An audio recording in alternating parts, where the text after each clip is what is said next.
Ahoj všichni, vítám vás opět u levného nakupování a tentokrát se opět zaměříme na AliExpress, nějakou tu kosmetiku, občas i nějaký věcičky do kuchyně, no ty jsou vlastně jenom dvě.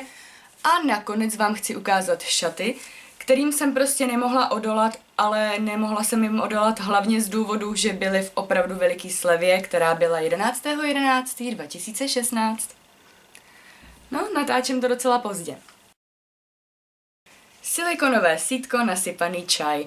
Já mám osobně hodně ráda čaje, mám ráda čaje všeho druhu a tohleto sítko tak jednak vypadá krásně, vypadá hezky i v hrnečku. Jednoduše se otevře, do toho se dá ten čaj a zase se zavře. Jak jinak. A potom ho dám vlastně do hrnečku a když je čaj vylouhovaný, tak můžu zase jahodku krásně vyndat. Opět se jednoduše otevře, vysypu ten obsah a dobře se i umývá a to je na tom fakt dobrý, protože já nevím, mně to přijde, že ty jiný sítka se prostě majou divně a ani nevypadají hezky, takže já mám prostě ráda tyhle ty hezký věcičky. A to sítko jsem prostě musela mít. Zdobička na zeleninu. Tahle ta zdobička se hodně líbila mojí mámě, vypadá to jako normální ořezávátko, akorát takhle má větší díru. A abych vám ukázala, jak vlastně tahle ta zdobička funguje, tak vám to tady ukážu na mrkvi. Takhle začnu strouhat mrkev. A vznikne takováhle hezká kytička, ta se dá různě kombinovat, dá se nastrouhat mrkev, okurka nebo cokoliv jiného a potom to fakt na talíři vypadá pěkně. A já nevím, prostě je to taková blbůstka, ale když vás baví zdobit talíře nebo když čekáte návštěvu a chcete, aby ten talíř, ten oběd, ta večeře, aby to vypadalo pěkně, tak já si myslím, že tady to struhátko, ořezávátko je prostě dobrá věc. Dobrý to je. A protože na AliExpressu se dá sehnat téměř všechno, rozhodla jsem se, že si tam koupím i nějaký propisky, takže já jsem si vybrala takovéhle kočičky. A jediný, co mě jako trošku štve, že nešla objednat jenom jedna ta kočička, ale musela jsem si vzít celou tu sadu těch 4 kočiček. Na druhou stranu mi to ani nevadí, protože kde jinde seženete 4 propisky v hodnotě, já nevím, 30 korun, aby ty propisky ještě vypadaly hezky. Takže tohle je zelená kočička, to takhle mrká. Hnědá kočička. Růžová kočička. A bílá kočička. A malujou teda všechny úplně stejně.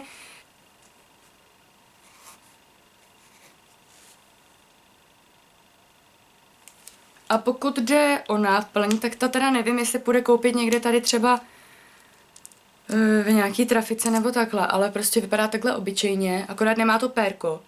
Takže to chce prostě schánět nějaký ty náplně bez pérka, nebo to zkoušet a něco by tam potom určitě šlo dát. No. Tak to tam zase takhle zastrčím. A je to. Stojánek na kosmetické štětce. Štětce kosmetické by se měly pravidelně umývat a když schnou, tak by měly schnout ve svislé poloze. A to je jeden z důvodů, proč jsem si tenhle ten stojánek koupila, protože já už jsem si dřív vyráběla normálně z krabice na boty takovej podobný stojánek, no moc podobný nebyl a dávala jsem tam ty štětce sušit, ale ono to vůbec nevypadalo hezky, zbytečně to zabíralo místo, před každým čištěním štětců, abych si vyráběla nový stojánek, to je taky blbost. No a když jsem tohleto na AliExpressu viděla, tak jsem prostě neváhala. Líbí se mi tady ten design, jak je to černo-bílý, ale měli tam i celý černý, celý bílej, anebo i červený, takže si určitě můžete vybrat. A pokud teda štětce myjete často, tak si myslím, že je to dobrá věc a že se prostě i vyplatí. Pak jsem si tam koupila i štětec na make-up, který vám ale nemůžu ukázat zblízka tady prostě, jak ho mám, protože ho mám v bytě v Praze, ale vypadá úplně stejně jako na obrázku. Obrázek vám sem taky určitě dám a vypadá dobře, maluje dobře a je skvělý. A já mám sice štětců na make-up hodně, mám i hodně houbiček na make-up, já to furt střídám. A když jsem ho prostě na tom AliExpressu viděla, tak jsem si řekla, že ho vyzkouším. nebyl zas tak drahý, aby mi potom těch peněz bylo třeba líto, kdyby nefungoval, ale on prostě funguje dobře a teď se s ním maluju nejčastěji a proto ho mám právě v Praze. A když už jsem u toho make-upu, tak tady mám i tady ten BB cream, který je dělaný takhle v takovéhle krabičce. Má zrcátko, má houbičku a když to takhle otevřu, tak má uvnitř ještě jednu houbičku a pod tou houbičkou je ten make-up. A funguje to vlastně tak, že jak tady mačkám tu houbičku, tak ona se nasákne tady do té houbičky a to si potom už jenom takhle přikládám na obličej a maluje to. Tuhletu věcičku jsem viděla už asi před rokem v Sephoře. A byla to samozřejmě jiná značka. A dost se mi to líbilo, dlouho jsem tam na to koukala, že si to i nekoupím, když jsem pak ale viděla tu cenu, tak jsem si to rozmyslela. Ale na druhou stranu pořád mě to lákalo a když jsem to viděla na tom AliExpressu, tak jsem se rozhodla, že to zkusím. Líbí se mi to. A teď, když teda vím, jak prostě to nanášení s tím je jednoduchý, jak je to rychlý, tak bych asi riskla i tu variantu v té Sephoře, která je asi podle mě i kvalitnější. Na tomhle tom je škoda, že málo kreje, ale to je asi i tím, že je to vlastně jenom BB cream a není to pořádný make-up. Lesk na rty s kytičkou uvnitř. Tuhletu věcičku, tenhle ten lesk, ten jsem viděla už u několika youtuberek. Dost mě to zaujalo, líbí se mi hlavně, jak takhle to otevřu a teď tam prostě je ta kytička. No to vypadá fakt krásně, teď zase nevím, jestli to je vidět, tak já se zase přiblížím s tím.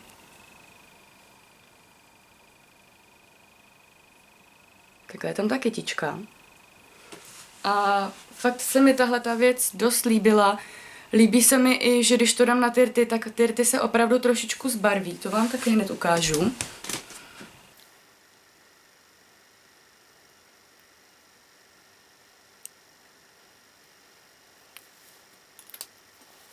Takže lehký zbarvení těch rtů tam je, funguje to krásně, krásně se ty rty lesknou, ale nelíbí se mi to, že to na těch rtech nevydrží zas tak dlouho.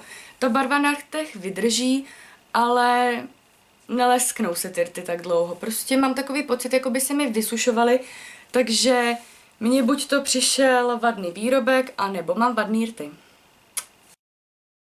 Pak tady mám ještě tetovací líčení, který jsem ještě neskoušela a rozhodla jsem se, že ho vyzkouším tady před kamerou, abyste viděli, jak to funguje, když to děláte úplně poprvé a abyste viděli, jak to vlastně vypadá.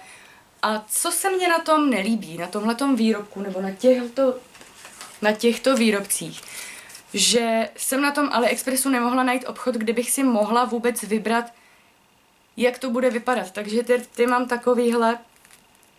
Prostě přišla mi náhodná barva a můžu být ráda, že teda přišla takováhle. Objednala jsem jich teda ještě víc, ty jiný barvy jsou zvláštní, no prostě na denní nošení to určitě není.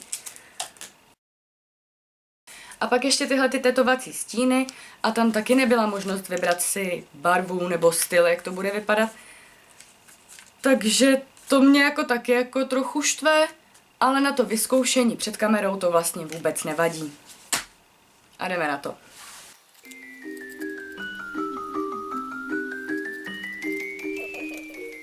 Tak. Já mám spodní část a ta je teda sakra velká.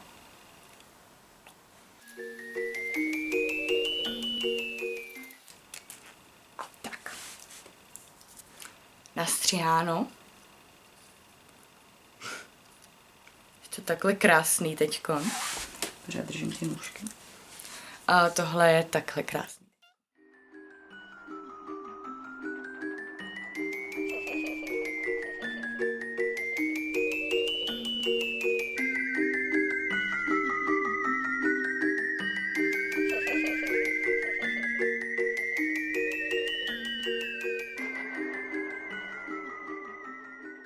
Z toho musím sloupnout tady tu slídu. Vidíte, jaký jsem tele na tohleto.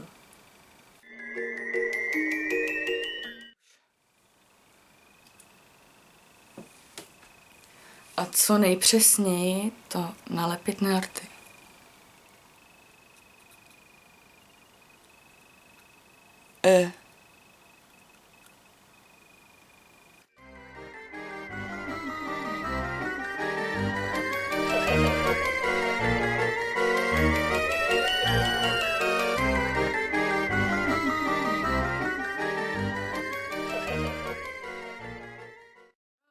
vypadá úplně jak nějaká loutka.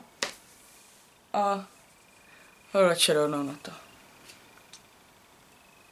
Fuj. Je něco strašného tohleto.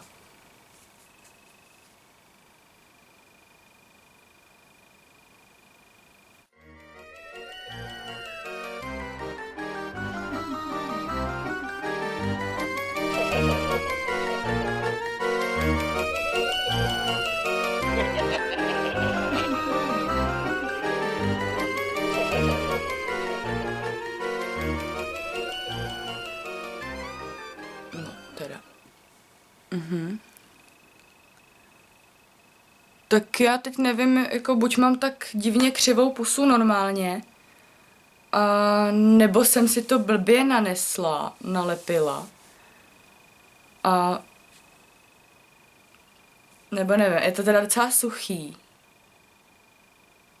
A fakt si nedovedu představit, že bych s tím někam šla. To ještě takhle ukážu. No je to fakt divný na té puse mít. A jako další, tak si ještě ukážeme teda ty tetovací stíny. To se bude asi nanášet úplně stejně.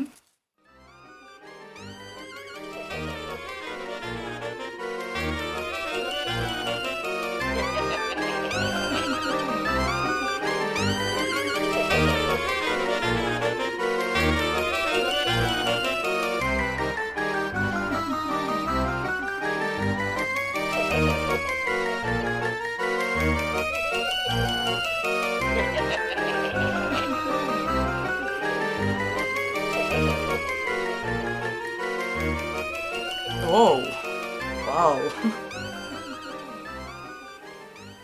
Tohle druhý oko si myslím, že je o něco lepší, ale jde mnohem hůř zavřít. Jo, tady na tom jsem to dělala jakože fakt na zavřeném oku a tady jsem to nějak udělala divně na otevřeném. A když ho zavřu, tak to je takový divný, ale nejdivnější na tomhle je, že prostě jakmile mrknu, hejbnu očima, tak úplně cítím, jak kdybych tam měla nějaký papír nebo něco tak divného. A ty tak taky pořád cítím, jak bych měla tady takhle nějaký papír. Takže já to jdu sundat. Tak, já jsem zpátky, můžete vidět, že z očí to mám umytý, z pusy to mám umytý. Myla jsem to jenom vodou a odličovacím tamponkem, prostě jsem to takhle drhla z těch rtů, potom takhle z těch očí. Sundává se to docela špatně, ale jde to. Každý jste někdy měli na těle nalepený nějaký tetování a tak, jak jste třeba cítili to tetování tady, tak úplně stejně to tetování cítíte na tom oku nebo na těch rtech a prostě Za mě ne, určitě tohle nedoporučuju, určitě vám to nedoporučuju si kupovat, pokud to opravdu nechcete jenom tak jako taky vyzkoušet. A nakonec jsem si na AliExpressu koupila šaty. Ty šaty jsou dlouhý až na zem, jsou takhle strešám na prsa. Takhle jsou bez ramínek, jenom takhle na prsa. Prsa to drží docela dobře, pod prsenkou bych si pod to asi ani nedávala. A jsou prostě takhle pod prsou dolů volný. Mají 2 vrstvy, tohle je nějaký šifon nebo něco takového. A pod tím je jakýsi taková ta noční košile, takový to kombiné prostě, aby to splývalo a aby se to nalepilo na stehna. Takhle stojím na židli, nevidíte moji hlavu, ale vidíte ty šaty.